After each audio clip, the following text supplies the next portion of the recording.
एक साधु के आश्रम में एक संध्या एक घूमता हुआ सन्यासी पहुंचा। वो सन्यासी खोज रहा था किसी गुरु को। उस आश्रम के बूढ़े गुरु के पास सोचा कुछ दिन रुकूं। कोई 15 दिन वहां रुका, लेकिन 15 दिन में उसे ऐसा लगा कि वो बूढ़ा गुरु कुछ बहुत जानता नहीं, कुछ थोड़ी सी बातें रोज रोज दोहराता है। ऊब पैदा हो गई। इतनी सी थोड़ी सी बातें थीं, उन्हीं को रोज रोज सुनने का क्या प्रयोजन था। एक दिन उसने सोचा कि और कहीं खोजूं और कहीं जाऊं। जिस रात आश्रम छोड़ने को था उसी रात एक और युवक सन्यासी उस आश्रम में पहुंचा। उस रात उस आश्रम के अंतेवासी इकट्ठे हुए और वो जो नया सन्यासी उसी संध्या पहुंचा था, उसने कुछ ऐसी वेदांत की बारीक और सूक्ष्म चर्चा की कि वे सभी आश्रम के अंतेवासी बहुत बहुत प्रभावित हुए। वो युवक जो उस दिन आश्रम छोड़ने को था, उसने भी सोचा कि गुरु हो तो ऐसा हो। कितनी बारीक, कितनी सूक्ष्म, एक एक शब्द की कितनी गहराइयां उस व्यक्ति ने प्रकट की थी। उस युवक के मन में लगा कि आज इस बूढ़े गुरु के मन में कितनी ईर्ष्या न जलती होगी, कितना मन ही मन में जलन नहीं होती होगी। ये तो कुछ भी नहीं जानता है, और ये युवा सन्यासी जो आज आया है कितना जानता है। बात पूरी हुई। कोई 2 घंटे तक चर्चा चली। उस आगंतुक सन्यासी ने, जिसने ये सारी चर्चा की थी, 2 घंटे के बाद सिर उठा के देखा कि लोगों पर क्या प्रभाव पड़ा। उसने उस बूढ़े से पूछा कि आपको कैसा लगा मैंने जो कहा। उस बूढ़े ने जो कहा वो बहुत समझने जैसा है। उसने कहा कि मेरे मित्र, मैं 2 घंटे से सांस साधे हुए तुम्हें सुनता हूं कि तुम कुछ बोलो, लेकिन तुम तो कुछ बोलते ही नहीं। सन्यासी ने कहा, आप क्या कहते हैं? मैं कुछ बोलता नहीं तो कौन बोलता था 2 घंटे तक? आप पागल तो नहीं हैं? उस बूढ़े ने कहा, मैंने बहुत समझने की कोशिश की। तुम्हारे भीतर से वो उपनिषद बोलते हैं, गीता बोलती है, लेकिन तुम नहीं बोलते। इसलिए मैं कहता हूं कि 2 घंटे मैंने सुना, तुम तो बोलते नहीं। शास्त्र बोलते हैं, सिद्धांत बोलते हैं, शब्द बोलते हैं, तुम नहीं बोलते। ये 2 घंटे में तुमने जो भी कहा, इसमें से क्या तुम्हारा है, उसे मैं समझूंगा कि तुमने बोला। तुम मुझे दोहरा दो कि क्या तुम्हारा है, और अगर इसमें से कुछ भी तुम्हारा नहीं है तो मैं कैसे मानूं कि तुम बोले? तुम तो चुप रहे, कोई और तुम्हारे भीतर से बोलता चला गया। यही मैं आपसे पूछता हूं, यही मैं सबसे पूछता हूं कि क्या आपका है? परमात्मा को आप जानते हैं, जो सुबह रोज बैठ के उसका नाम ले लेते? आत्मा को आप जानते हैं, जो आप दोहराते हैं कि भीतर आत्मा है जो अमर है? आप जानते हैं कि मृत्यु के बाद आप बचेंगे? आप जानते हैं कि जन्म के पहले आप थे? क्या आप जानते हैं? वो जो सामने पत्थर पड़ा है आपके घर के, उसको जानते हैं? वो जो पौधा निकला है आपके बगिया में, उसको जानते हैं? वो जो आकाश में बादल भटकते हैं, उनको जानते हैं? क्या जानते हैं? आप क्या जानते हैं? बहुत कुछ जानते होंगे आप, लेकिन वो जानना आपका जानना नहीं होगा। आपने कहीं से सीखा होगा, सुना होगा, कहीं से पढ़ा होगा। जो भी कहीं से सीखा है, सुना है, पढ़ा है, वो आपका जानना नहीं है। और जो आपका जानना नहीं है वो आपकी मुक्ति नहीं बन सकता। जो आपका ज्ञान नहीं है वो आपका प्रकाश नहीं बन सकता, वो आपकी आंख नहीं बन सकता। तो सबसे पहली बात तो इस बात को खोजने की है कि क्या मैं जानता हूं? मैं क्या जानता हूं? तो बहुत घबराहट होगी। पता चलेगा मैं तो कुछ भी नहीं जानता, कोई और जानता है, उसकी बातें मैं दोहराता हूं। क्या आप सोचते हैं ज्ञान उधार लिया जा सकता है? क्या आप सोचते हैं ज्ञान हस्तांतरित हो सकता है, एक हाथ से दूसरे हाथ में जा सकता है? नहीं, ज्ञान तो एक से हाथ से दूसरे हाथ में कभी नहीं जा सकता। ज्ञान कभी दोहराया नहीं जा सकता, किसी दूसरे को दिया नहीं जा सकता। तो फिर हम ये जो जानते हैं ये क्या है? ये ज्ञान है? एक विचार भी आपका है, एक अनुभूति, एक अंतर्दृष्टि आपकी है, जो आप निपट सहज मन से जान सकें कि ये मैंने जाना। क्या ऐसा कोई जीवंत अनुभव है? अगर नहीं है तब फिर ये ज्ञान जितना हम जानते हैं ये क्या है? ये अज्ञान से भी ज्यादा खतरनाक है, क्योंकि ये ज्ञान नहीं है और ज्ञान होने का भ्रम पैदा कर देता है।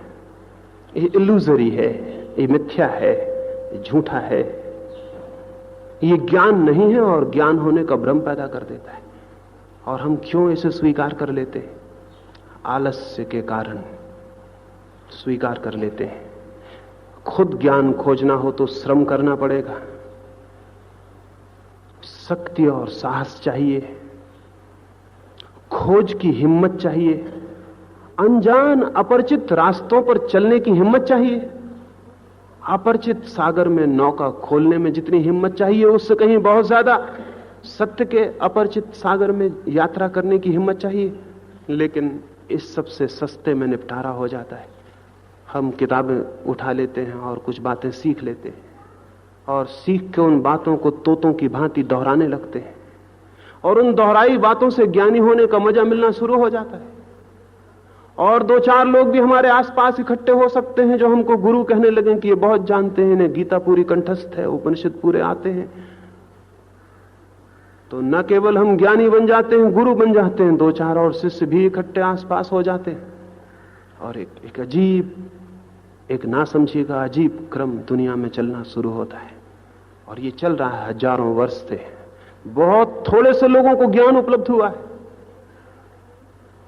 और उसका कारण ये नहीं है कि ज्ञान उपलब्ध होना कोई बहुत दुरूह और कठिन बात है। उसका कारण केवल इतना है कि हम सब्स्टिट्यूट नॉलेज से तृप्त हो जाते हैं, पूरक ज्ञान से तृप्त हो जाते हैं।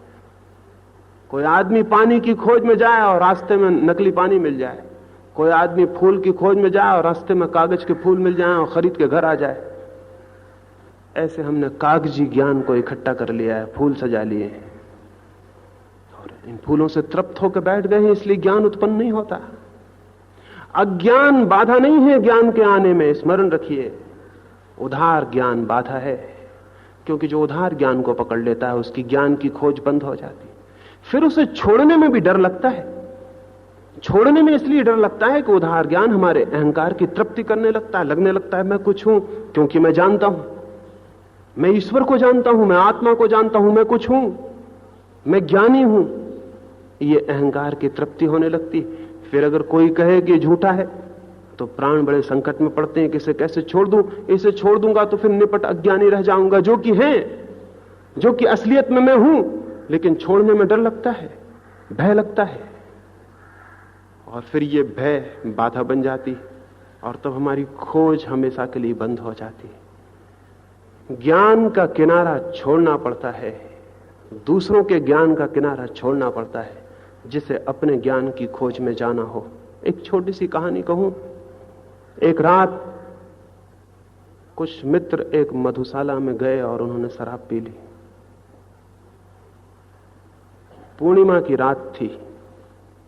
फिर वे बाहर निकले, उन्होंने आकाश की तरफ देखा, नशे में भरे हुए थे। रात तो वैसे ही बहुत सुंदर थी, नशे में और भी सुंदर दिखाई पड़ने लगी। और उन सब ने सोचा कि चलो नदी के किनारे चलें और नौका पर यात्रा करें।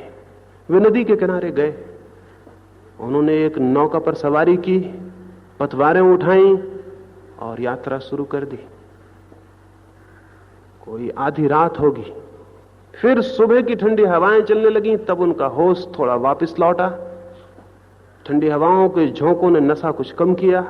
तो उनमें से एक ने कहा कि मित्रों, न मालूम हम कितनी दूर निकल आए होंगे, अब सुबह होने के करीब है, वापस लौट चलें। किस दिशा में चले आए हैं ये भी पता नहीं, कितनी दूर निकल आए हैं ये भी पता नहीं। एक आदमी नीचे उतर के देखे कि हम कहां हैं। एक व्यक्ति नीचे उतरा और उसने कहा कि तुम बिल्कुल मत घबराओ, हम वहीं हैं जहां हम रात थे। वो नौका वहीं खड़ी थी, वो जंजीर खोलना भूल गए थे, वो किनारे से बंधी थी। रात भर उन्होंने पतवार चलाई, रात भर, और ये सोचते रहे कि कहीं पहुंच गए होंगे दूर। लेकिन सुबह उन्होंने वहीं पाया जहां वो थे।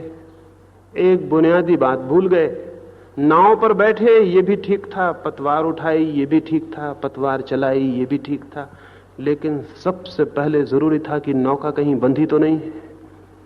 अगर नौका बंधी है तो सब व्यर्थ हो जाएगा।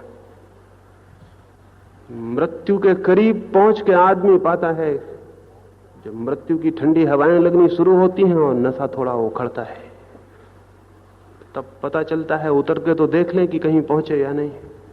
और अधिक लोग वहीं पाते हैं जहां जन्म के साथ उन्होंने पाया था। नौका वहीं खड़ी रह जाती, क्योंकि जंजीर खोलना हमने कभी ख्याल में नहीं रहा कि जंजीर भी खोलनी जरूरी थी। जंजीर कहां बंधी है चित्त की कि वो परमात्मा तक नहीं पहुंच पाता। ये जो झूठा ज्ञान है, इसके किनारे से जंजीर बंधी, झूठे ज्ञान के किनारे से जंजीर बंधी, इसलिए कभी सम्यक ज्ञान की तरफ गति नहीं हो पाती।